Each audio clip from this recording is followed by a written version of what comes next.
Akalar, yana bir narsani sizlarga xabarni yetkazib qo'yaman. 2025-yil oxirgi o'yinlarimiz shular bo'ladi. Boshqa start bermayman, sababi уже ertaga 30, indinga 31 bayram.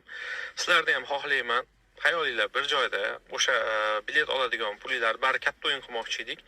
O'sha pulni lutch uylarga jo'natib yoki bo'lmasa oilalar Rossiyada bo'lsa, o'zingizlarga chiroyli bozorlikni qilib, yangi yilni yaxshi o'tkazinglar akalar. Xudo xolasa 5-dan yoki 10-dan faoliyatimizni boshlaymiz akalar. Ungacha biz nomimizdan ochilgan soxta kanallariga aldanib qolmanglar. Bu yil juda chiroyli o'tkazdik o'yinlarni, mana sovg'alarni xudo xolasa harakat qilamiz yangi yilgacha berishga yoki bo'lmasa uzoq bilan 5-gacha yigitlarimiz beradi sovg'alarni, bugungi yutganlarni ham. Xudo xolasa akalar, xotirjam 5-dan yoki 10-dan boshlaymiz ish faoliyatni. Shuning uchun bugundan boshlab mana 16:30da shu videoni joylayapman. Pul tashlab yurmanglar.